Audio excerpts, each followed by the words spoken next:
Hello, this is Ryan Riccatelli with asnews.net, and today I have Andy Hurdman, who is a professional kiteboarder out of Delray, Florida. He rides for Best, and Andy is just the guy. If you've seen him on the water, he can do just about anything with a kite. So why don't you introduce yourself, Andy? What's up, guys? Yep, I'm here in South Florida. We've actually been having a lot of good wind lately. It's been actually a little bit different kind of style weather. I guess that's everywhere in the world right now, but we've been having some trade winds that have been picking up later in the day, so we've been scoring some good wind. Well, and you live the life that everyone dreams of living. I mean, right now I just called you and you're on your way to the cable park to do some cross training, and you kiteboard all day, and why don't you talk a little bit about your lifestyle as a professional kiteboarder? Well, basically, like I was starting to say, how Florida sometimes doesn't have the trade winds that we want, like the Caribbean, say. So I feel very fortunate to have the cable park as close as it is to me. It's about 10, 15 minutes away. And it definitely is a tool for cross-training in many ways, for beginners to experts. I mean, we have kickers and sliders for the advanced riders, and I also teach kiteboarding here locally, and I just do kite skills with them, and I send them right here for their board skills. And we're talking about kiteboarding and crossover and training, and I know that you are a guy, you do private lessons over there along with your professional kiteboarding career, and where can people learn more about Andy Hurdman if they want to come and actually get some lessons from you? Well, right now I'm actually getting a website. It should be up any day now. Sorry, it's Andy at Andy Hurdman. You could tell that I'm still new at it. But basically, like I said, I teach locally in Delray Beach. We have a kite beach forming there. I mean, we have a spot where there's no lifeguards. It's a wide open beach, and everyone's really nice over there. There's no rules. And basically, we're always there, and I'm always helping people out. And for beginners, it's a really good spot to ride.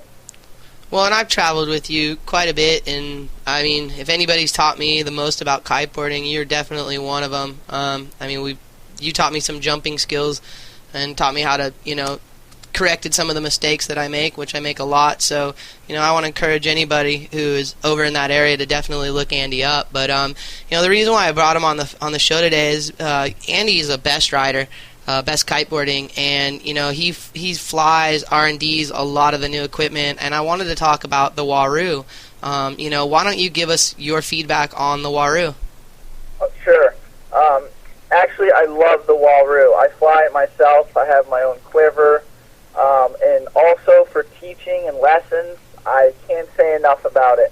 I can have my students hooked in and not be worried, because if they get out of control, I can tell them to let go of the bar, and there's so much depower that the kite actually depowers all the way to where they're not going to get pulled forward onto their face, say, or have their first kite mare on the beach on their lesson.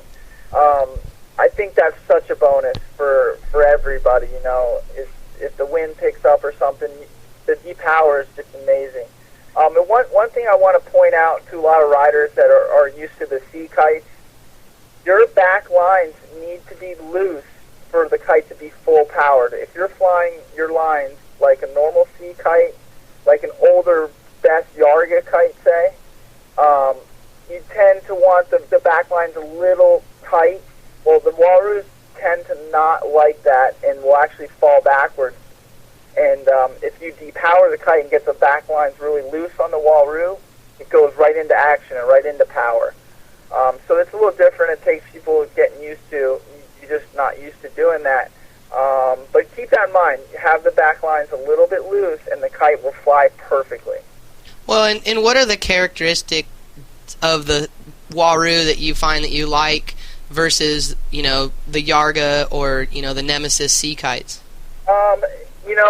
When you're say I'm on my 12 Waroo and I'm powered, it's just amazing when you use your chicken loop, pull in, push out just a little bit, how much it feels like cruise control and how smooth it really is.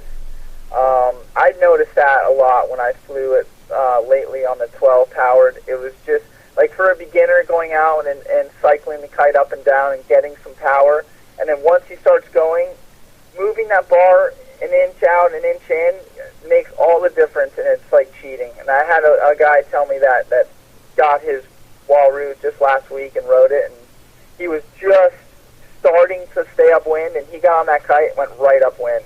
And he goes, man, this is like cheating. And I go, well, yeah, that's a good thing. There's a lot of people who are, adamantly against the flat kites, bow kites, SLE kites, and, I know a lot of the people that are adamantly against it are the ones who really haven't spent any time on them. And, what would you say? I mean, you're a guy, I've watched you, you've flown sea kites, you can do every variation of a kite loop, you've even invented some on your own. I mean, what are those differences? They're really, the kite loops are actually smooth, and I love it, and I definitely have no complaints. I am honestly saying that. I want to get to one point. My brother lives in Hawaii and Maui. He kites at Kite Beach like 4 or 5 days a week. We sent him out some Waroos. He's seen guys flying Waroos there, and they're 7s. And guys, the wind in Maui is 30, 35, gusts to 40. They had a problem with a couple of the Waroos out there because the kite was falling backwards in the power and then launching in the power and getting out of control. And it goes back to what I was just telling everyone. They don't have the back lines loose enough for the kite to fly correctly. They're setting up their lines like they would their normal sea kite, and the kite isn't cooperating when it gets to the edge of the window. So really keep in mind that the back lines need to be a little loose for it to fly full powered. Also, I'm not the techiest person for the bridles on flat kites. I've never been. I just get out there and ride and get used to it, which is kind of a bad thing. But you can go to the best website on the forum, and they have a lot of listings of help on the Waroos and easy adjustments to make. Well, and where do you hook up your lines? I know they give you 3 attachment points or knots that you can hook up on. What is your, what's your magic setup? Even with the sea kites, I've always gone in the middle. So with the sea kites, it's been the 2nd knot, and then with the Waroo, I think they even have 5 knots. So I go on the 3rd one.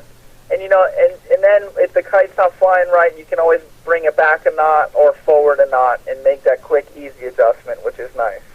Well, and let's switch gears and let's talk a little bit about your boards. I know you come from a really strong wakeboarding, background, and you're incredible on the cable. On the cable, if those of you don't know, it's basically you get towed around. It's kind of like a ski lift system, and it pulls you around like a man-made lake, and so you can leverage out, and it's very similar to the pull of kiteboarding. And as you load against it, you can do tricks, on outside of the cable. And I mean, I'm probably doing a horrible job of explaining it, but no, that's all right. And like I said about for beginners, I mean, it pulls like the kite. It's the kite's up pretty high, steady pull, and you can practice every edge: a switch edge, a regular edge, a toe side edge, and a switch toe side.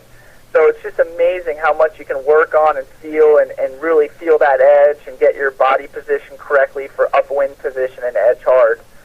But it definitely, it's pretty cool how it simulates the kite, definitely. Board that I ride, I have been riding the best pro model for almost a year and a half. And then one day I tried the Float 133, and I fell in love with that, and I got 2 of those, and that's all I ride. That's my all-around board. It's a great board. It's a little wider. It's very fast. It's a great upwind board for light wind. And actually, in the border cross, I've been riding the Float 133 as well, and I did really well with it. I actually lapped 2 riders in the first heat and the last heat in Miami. And then the second heat, I actually tangled up with Hamish McDonald, which was a bummer, and I was out of the race. But I felt very strong with that board. I recommend people to try that board out if they see one. You bring up another question. Obviously you like that board, but you've ridden boot bindings, you've ridden strap bindings. What are you riding these days? Basically, when I ride flat water kiting, I'll go to boots. Sometimes, it's not all the time, but majority of the time I do wear foot straps. with heel bungees to keep my foot in for doing all my tricks. I just want to make sure my foot doesn't come out because that's kind of annoying, as you can imagine. And I train, when there's no wind, I train at the cable almost 4 to 5 days a week. And I wear bindings for that just because you're doing heavy tricks around the corners and off the obstacles. And you want to make sure your foot stays in. And for hard impacts, the bindings really help cushion your landing. Well, and I see a lot of people on the beach, you know, they really just believe that you can put your foot straps or your bindings in any, you know, setting or any situation, any distance apart, and it really doesn't make a difference, which you and I both know is not true. And why don't you give us some feedback on how you set up your board and why you set your board up that way? Sure. Well, definitely you want your feet a little ducked out. That helps control for your switch and your regular stance. And even toe side, you know, you have your front foot ducked out a little, it kind of leads the way. And I think all around it makes it a little more comfortable. Also, when you're starting to do tricks and jumps and you tend to start to land hard, you want your feet wide. It helps you cushion your landing as well. So a lot of the guys here at the cable with their new wakeboards, they have their binding set out to the widest stance. Now, for someone who's small, like my girlfriend, she's in one on each side, because obviously you don't want it too far and look funny. But it's basically about shoulder width, or maybe a little more for a male, older male, you know, big guy setup. What kind of fins are you using? Are you using like real, you know, deep fins, or are you using some real shallow, like, you know, Yeah, that's a great question. Now, for kiting, for people who are trying to learn to spin the board around or maybe ride blind, I would say 1.5. Once you get past 1.5, 2.0s, you know, it really sticks. It's great for power and going upwind and holding your edge. But when you know, most people are trying to learn simple, basic tricks, you really want to have smaller fins so you can slide the board around to blind, or slide the board around to switch, and feel comfortable with that. And then once you get comfortable with that, you can go with bigger fins, and you know you have to do a small hop, and then rotate your hips and bring your back to the front, being your new nose. You're the guy who, you know, you invented the blind rewind, which is like a crazy trick. I don't even think I can explain it online here. But, you know, the one thing I want to get to is, you know, what are some tips that you can give my listeners to, like, if they want to start riding blind? Okay. First, before you even get in the water, act like you're riding and draw an edge or have an imaginary line that you can see and act like you're riding upwind. And I want you just to hop and do a full 180 and land on the same line, or even in some going downwind. A lot of I'll just jump right to the mistakes that people make is definitely when they try to go blind, they don't go a full 180 degrees. If they come up short, that means that now they're sort of blind and they're trying to edge upwind and fight the kite. So you're obviously going to fall, and the kite's going to pull you on your edge, and you're going to fall. So if you jump to blind and you actually land with the kite, you flow, and it's a nice, easy pull. You're not fighting the kite, and you're landing a new direction. You know, I mean, I just see it all the time. People just try to hop blind, but they only go halfway. So there's no way you're going to keep upright if you do that. So what I was mentioning is stand on the ground and just do a full hop with your body, not even with a bar or kite or anything, and just get your muscle memory down and used to doing that. Then when you get on the kite, be edging with the kite kind of high, not too fast, steady power, and if you have small enough fins, slide it all the way around to 180 degrees. Also, a good technique is doing the easy hop and then twisting your pelvis and landing blind, a full blind, which will really help you. But basically, when you're on the water, even with the kite, you want to visualize it and say, okay, I'm going to hop blind. I'm going to land right there with my new front foot. And where should your weight be? Basically, a lot of the times, you're centered right over the center of your hips. When you go to land blind, you can lean on your new back foot. So if you're left foot forward and you hopped and brought your right foot to the front, you would kind of lean back a little bit just to keep you on your tail and just kind of keep your balance. Well, I know you got to go and get onto the cable and get on with your day, but, I want to give you a chance to give a shout-out to whomever you need to give a shout-out to. Yeah, you know what? I am here at the cable right now. There's no one here. I mean, I know I'm pretty lucky, but I want to give a thanks to the Ski Rixon because they've been helping me out. I'm on the team here. I send all my lessons here, so they give me a deal. But if you guys ever want to check it out online or anything, it's skirixonusa.com. And they have the teams and they have the photos and stuff, and I recommend it. It's in Deerfield Beach, Florida. And I want to say thanks to Dekine and to Best Kiteboarding. They've been helping me out a lot. It's really nice to have them so close. They're probably 10 minutes from my house, the warehouse. And I want to give thanks to you, Ryan, to get the word out there and help people out. Well, I appreciate that, Andy, and hopefully we'll see you down here in Corpus Christi, Texas for the Velocity Games. Yeah, it sounds fun, man. I'm really going to try. Right on, man. You have a great day. All right, see you, everyone. Bye. Hello, this is Ryan Riccatelli with asnews.net, and today I have Toby from Kite Forum, and he has also launched a new site called kitecommunity.com, so I wanted to have him on the show today to talk a little bit about that. So why don't you introduce yourself, Toby? Hi guys, this is Toby Braeuer is my last name. If you translate it into English, it's more like brewer, but I have nothing to do with beer because I really don't like it. A German that doesn't like beer? I know that you're going to react this way. Everyone is asking like, hey, you're German, you don't drink beer. Not really. I would say not 100% German, just a little bit. I'm ready to leave the country because 8 months of winter, I hate it. I just hate it. And so you're going to be heading down to Brazil, and you got something going on down there. How many months out of the year are you going to spend down there? Well, it's a dream since I'm 21, and right now I have the possibility to go down there, spending winter, and it's a big dream since a long time.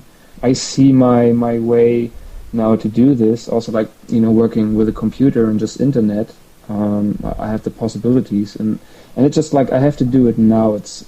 Otherwise I will never do it, so I'm just pushing everything so I can spend winter there. Summer's nice here, it's beautiful, but winter is just so boring. And I'm just hoping, I hope that many people will do the same who are able to do this. If you have this dream, do it. You will miss it when you're all getting older. You will not do it, and you will miss it your whole life. I agree with you on that. I mean, most people know, I moved from California to Corpus Christi, and basically I moved from zero wind to a lot of wind, and it changed my life for, the better. I mean, I just ride more, get outside more, exercise more, and it was my dream to live in a place that I could kite every day because I thought it would be better for my mind. No, it's great, and it's great that you did it. And you always keep in mind, it's not like that you will work less. I work the whole day. I will work the whole day in Brazil too, but the difference is, if I have an hour, I can go out and ride. If I have an hour here, I can't. So now I'm seeing, all these beautiful beaches. I'm uploading, chatting to guys from Bora Bora.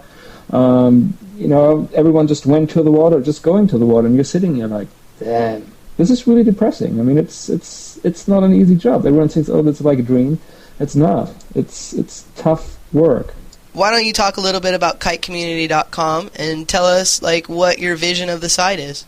My vision of kitecommunity.com is to bring together the whole world of kiting.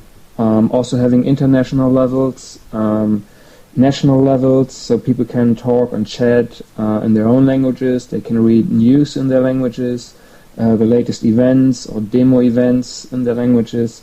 To bring them all together on one site and make it not anonymous, trying to make it very visible who's who. It's not like in the forum there are quite some people anonymous. So this could be, this causes some tension sometimes. But on a community, therefore there's no forum, just chats. It's a chance to bring everyone together. And if you want to find friends, or you want to share a ride, or you're going to on a holiday and want to get more information, about, the place you're going to. Do you need a wetsuit? How's the wind like? What kites to bring? Where can I rent a car? So then you always have a direct contact to a local. And this local information is so much worth. Also in regards to if there are rules on the beach you're going to, anything to take care of. No one wants, a visitor, fucking it all up on that beach because they didn't pay attention to some rules, which they maybe don't know. So, and before you can start telling everyone, what to take care of on that beach, so no problems occur. Well, and kitecommunity.com is kind of like that. It's a central meeting ground for everybody. I know that I actually put my kite school on there, and I know that our magazine, we have some information on there, and I find it as a place where I think it's like an international classifieds for the who, what, where of what's going on in kiteboarding. Yeah, it's like especially the first page. I mean, I didn't know at the beginning what to do really, because I wanted all the information from all websites coming together. So you have one overview. If you see the home, it's like you see the latest postings on kiteforum.com, you see the latest news from kiteblogs.com, you see the latest beaches on kitebeaches.com, the latest videos from kiteforum.tv, the next upcoming events, you see the latest news from the site, and so everything is like together. And I wanted to have it all on one page, so you look it up and you're like totally informed what's hot, what's new. Well, and you also, you talked a little bit about the Kite Forum, or kiteforum.com, and that was really one of the very first, besides iKitesurf, which is more of a wind weather site, but it was one of the first real areas where everyone would just go in and anonymously and just start talking about kiteboarding. And tell us a little bit about the history of that and how this led into kitecommunity.com. Yeah, kiteforum.com was founded in September 2001. And it was just a hobby. I looked up the Yahoo groups, but I didn't like the system, how it works. That you wrote a question, and then I don't know, some pages later there was the answer. So that was not really good to look up. It was nice to download it because we didn't have fast connections, so you could read it offline. That was good, but the system I didn't really like. So I had the idea of doing my own forum, and then I saw the new system with the PHPB forum software, and here was your question, and below all the answers. So I said, wow, that's really nice and really interesting. So I started the site, and I was also able to help. My level was not really good, but it was quite good. And so I could help other people who had no clue about kiteboarding. So, it developed and developed and developed. It's like a newspaper, every day, it's the pulse of kiteboarding. A lot of people, they underestimate that. They underestimate the power of how many people are actually online and looking at your site as one of the major centers of the sport and online. And I think what a lot of people don't realize is you also support a lot of the other forums out there. And you're kind of like the central forum, international forum in the world. Many international people or kiters from around the world who also have websites. If they look up Kite Forum, they see something new and they take it into their forum.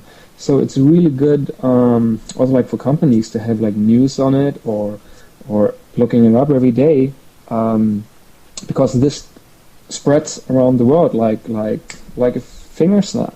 It's the internet. It's just once it's online, it spreads around. So this is really amazing. You developed kitebeaches.com, which is also another site that you run, and it's basically designed it documents all of the kite beaches and launches around the world, and you have GPS information on there and all kinds of interesting tidbits for any traveling kiteboarder. Why don't you tell us a little bit about that? I wish there would be every beach from around the world online already, because it's just so much work. It's amazing. It's really amazing. I mean, right now it's 1,942 beaches online, and it's hell of work. It's really hell of work. Getting all the GPS data, it's a nightmare. And I gathered GPS data before we had Google Earth. So that was really tough to do. And I'm sure the few beaches don't have really the exact GPS data yet. But the GPS data I needed to run the Google API map that's running on Kite Beaches right now. And it's like a world map. You click it, and the further you zoom in, it's a satellite picture. The further you zoom in, the more beaches come up, and you see the locations, and you see markers, and you can click it, and a picture comes up with a name of the beach, which you can click, and it takes you to the Kite Beach info of that beach, so you can read all the information and see more pictures and lots of stuff. So this is it's an amazing site, but a hell of a work, and many more beaches to come. But interesting with Kite Community now is that once you register in kitecommunity.com, and you can add beaches which are taken from Kite Beaches as your local launches, and this information goes over to kitebeaches.com and lists you as local rider. So people looking up this beach can contact you and say like, hey, I saw your local rider there, I want to go there next week, can you is there any special rules to take care of, or, can we meet there and you show me some stuff, something like this. I think it's very interactive in between. So in a sense, you basically created kind of a social networking aspect to kitebeaches.com. Yeah, that's the point. I was always thinking about adding how can you add information to get in touch with local riders. That was a big problem. I was thinking about doing for every beach a forum, but that's such a nightmare. And this was just like a side effect of kitecommunity.com. We're talking to my programmers, and this idea came up, and it's a perfect idea. Will also happen with the schools and with the shops, and this will be transferred to kitebeaches.com, so you have a selection or a list of everything that's available there. And I'm also adding next week a new tool. It's a travel tool. So then on Kite Beaches will be travels listed, or packages going to that destination, or apartments you can rent there, for example. So will be more features coming, and all working, interconnecting with all sites. It's just a big network.